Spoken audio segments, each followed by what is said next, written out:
Salam kasih dalam Tuhan, Bapak, Ibu, Saudara-saudara. Kiranya rahmat dan kasih Tuhan senantiasa menguatkan kita semua. Jaga kesehatan Anda dan keluarga, rajin berdoa dan teguh dalam iman kepada Tuhan Yesus. Penuh harapan, mari kita berdoa. Tuhan, kami akan membaca dan merenungkan firman-Mu. Roh Kudus, tolonglah kami agar supaya melalui firman ini kami dapat mengerti, diberi kekuatan, diberi ampunkan dosa kami. Dengar doa ini, dalam nama Tuhan Yesus kami berdoa, amin. Saudara-saudara, Yohanes pasal 9 ayat 4, itu firman Tuhan yang akan kita renungkan. Yohanes 9 ayat 4 saya baca dalam 3 terjemahan. Pertama, terjemahan baru, lalu terjemahan bahasa Indonesia sehari-hari, dan yang ketiga, terjemahan dalam bahasa Toraja melalui surah Madatu. Yohanes 9 ayat 4. Kita harus mengerjakan pekerjaan Dia yang mengutus aku. Selama masih siang, akan datang malam, di mana tidak ada seorang pun yang dapat bekerja. Bahasa Indonesia sehari-hari menulisnya begini. Selama masih siang, kita harus mengerjakan pekerjaan Dia yang mengutus aku. Malam akan tiba, dan seorang pun tak akan dapat bekerja. Surah Madatu menulisnya begini. Ke masiang siapi, sipatu ki la ungkarangi tu pengkarangan na tu to usuana. Belanna la saya tubung itu, ke taimi tau misa maadin mengkarang. Nah, saudara-saudara, apakah makna dibalik pernyataan Yesus Kristus dalam bacaan kita saat ini? Saudara-saudara, setidak-tidaknya ada 3. Pertama, bahwa Allah memanggil kita dan sudah menetapkan rancangan bagi setiap anaknya untuk bekerja sesuai dengan karunia atau talenta yang Tuhan berikan kepada kita. Apapun profesi kita, kita dipanggil dan diutus untuk menjadi alat kemuliaannya. Saudara-saudara, orang buta dalam konteks firman Tuhan yang kita baca tadi dalam Yohanes pasal 9, mungkin disepelekan atau dianggap remeh oleh masyarakat pada waktu itu. Tetapi bagi Allah, justru Dia sangat berharga. Bahkan Allah berkenan memakainya menjadi alat kemuliaan bagi diri Allah itu sendiri. Artinya ini saudara-saudara mengingatkan kita, menginspirasi kita. Siapapun kita, bagaimanapun keadaan kita, profesi apapun yang sementara kita geluti, Allah punya rencana yang terbaik. Dia merancangkan rencana yang indah untuk kita semua. Itu yang pertama. Yang kedua, saudara-saudara, kita dinasehati dan diingatkan agar supaya bekerja selagi masih ada waktu. Jangan tunda-tunda dan jangan cari alasan untuk tidak bekerja. Selama masih siang, mari kita bekerja keras. Selagi kita masih memiliki waktu, bekerja dan bertanggung jawablah dengan apa yang Tuhan sudah titipkan di dalam kehidupan kita ini. Kenapa? Karena ada waktunya nanti. Tuhan meminta pertanggungjawaban atas apa yang Dia sudah percayakan kepada kita. Misalnya, ketika Yesus memberi perumpamaan tentang talenta dalam Matius 25 ayat 14-30. Karena itu kita dinasehati, saudara-saudara, jadilah hamba yang setia, jadilah hamba yang baik. Saudara-saudara,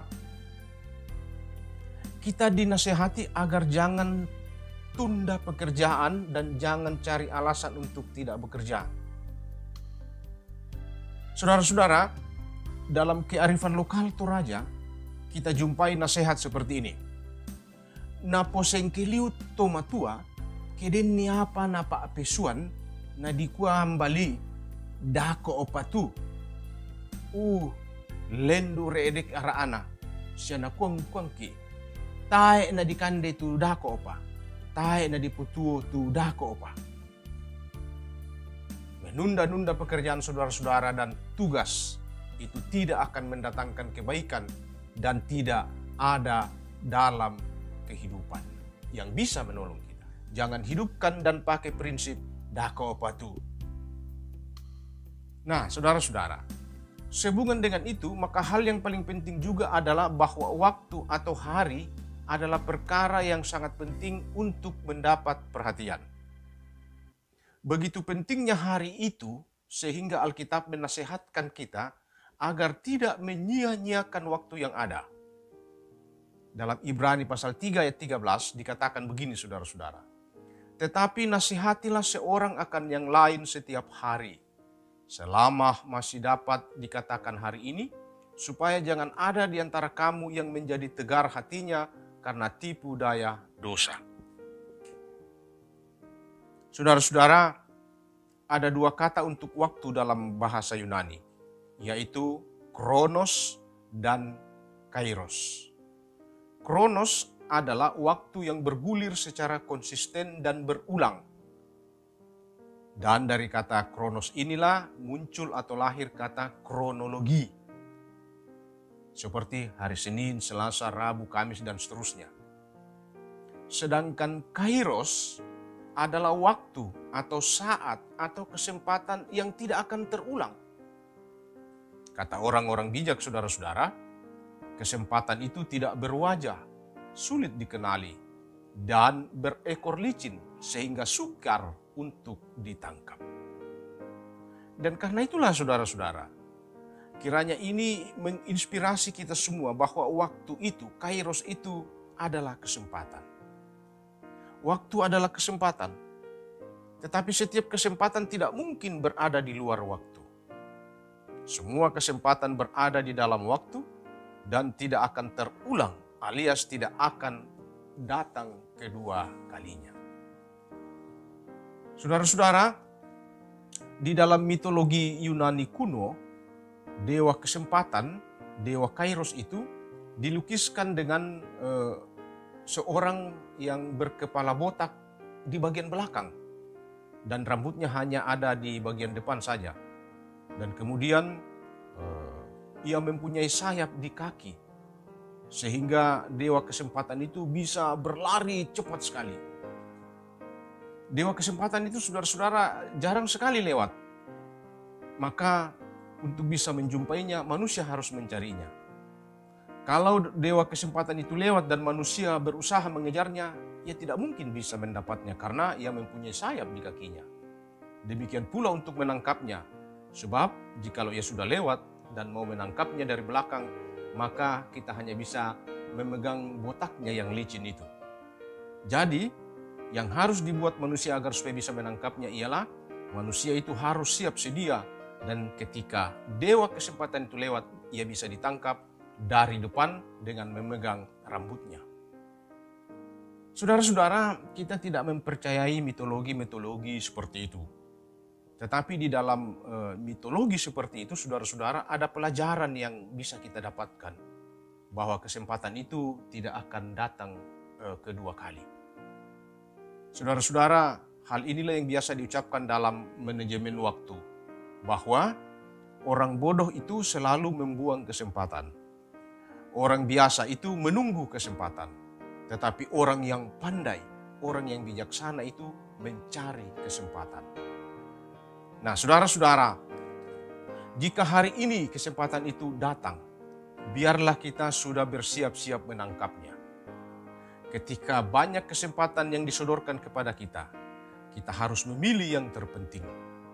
Karena hidup kita hanya sekali. Kita tidak kembali lagi setelah kita mati. Kita harus mengerjakan apa yang Tuhan ingin kita lakukan selama hari masih siang. Sebab pada waktu malam tidak ada seorang pun yang dapat bekerja lagi.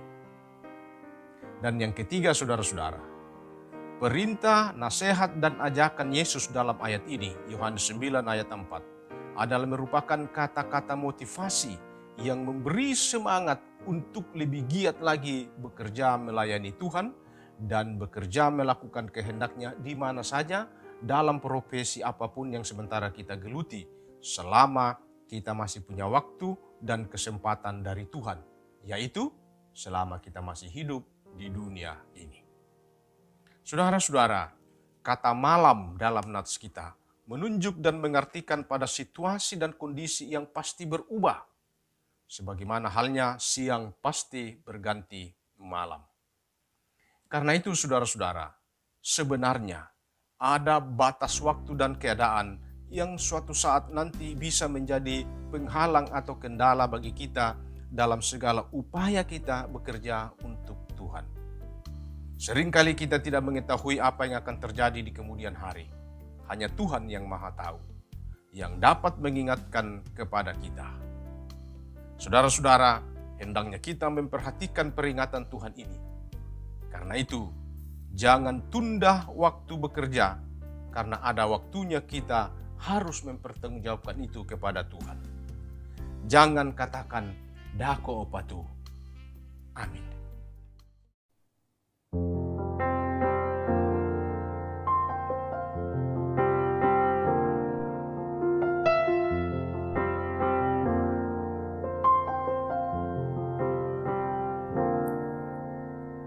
Firman-Mu pelita bagi kakiku, terang bagi jalanku.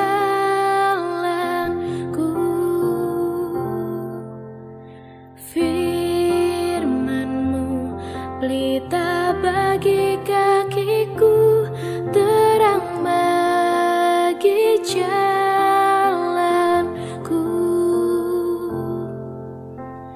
Waktu ku bimbang dan hilang jalanku, tetaplah Kau di sisiku.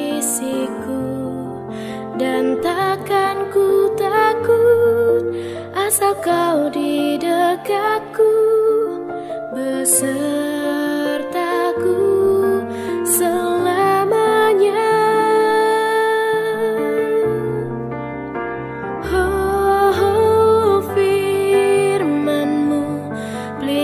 Bagi kakiku, terang bagi jalanku.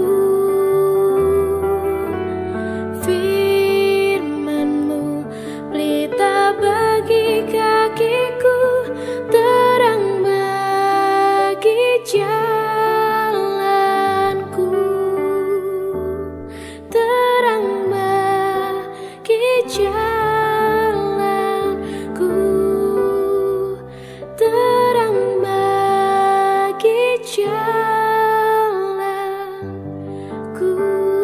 Saudara-saudara, mari kita berdoa. Tuhan, terima kasih sudah boleh merenungkan firman-Mu. Kiranya lewat perenungan firman ini kami diberi inspirasi untuk tidak menunda-nunda pekerjaan. Sebab waktu ini adalah waktu yang Tuhan sediakan bagi kami semua. Dan ini tidak akan terulang dan ini tidak akan datang kedua kali. Mampukan kami Roh Kudus untuk bisa menangkap semua itu. Berkati kami dalam tugas dan pelayanan kami. Berkati kami dalam pekerjaan kami. Berkati kami dalam keluarga kami masing-masing. Tuhan, ini doa kami, ini syukur kami. Ampunkan dosa kami, dengar doa ini. Kami berdoa kepadamu dalam nama Tuhan Yesus. Amin. Kurre semangat.